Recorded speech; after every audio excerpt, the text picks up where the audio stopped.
Isa ang HIV sa mga patuloy na binabantayang sakit sa Cordillera. Pero maliban sa gamutan, malaking hamon pa rin dito ang stigma ng publiko sa sakit. Gaano man kahirap buwagin ito, mayroon pa ring ilang individual na handang buksan ang isipan ng publiko tungkol dito.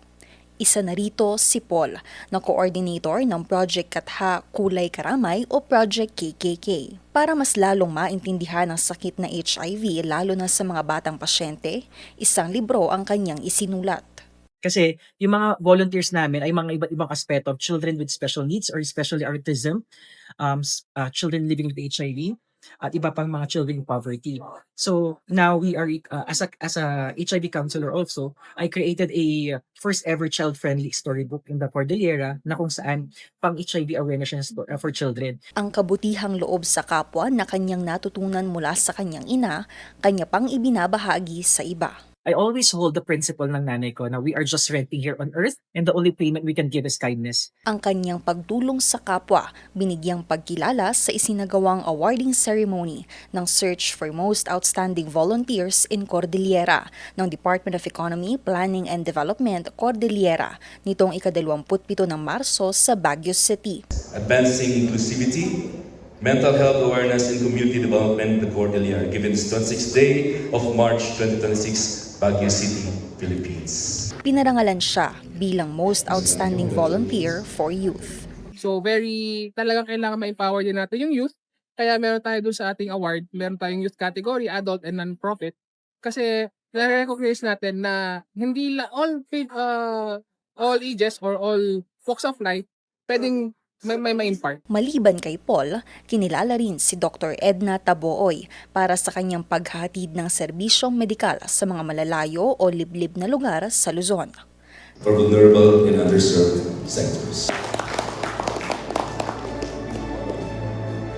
Tinanggap niya ang pagkilala na Most Outstanding Volunteer for Adult category. Being a medical doctor, of course, the more of the volunteer works that I do is on health. So, medical checkups, health missions in the communities, advocates on blood donation. We cater to the whole community. We bring the services closer to those who are in need. Maliban sa sektor ng kalusugan, isa rin sa mga binigyang pagkilala ang grupong Links Philippines, isang non-government organization na nagtataguyod ng mga library at community workshops para sa mga bata. Innovative Hooked on Books or HOB library and reading program, and for establishing dynamic learning spaces, fostering joyful and meaningful reading experiences, and mobilizing volunteers and partners to serve vulnerable children and communities across the Philippines. Dito, pinarangalan sila bilang Most Outstanding Volunteer para sa non-profit category. Pero when we started, as in zero, we started from scratch, nothing. But ang meron kasi kami was network. Marami kaming friends, marami kaming nakasama na noon nag-work together. So we conceptualized a program, yung Hooked on Books Library and Reading Program.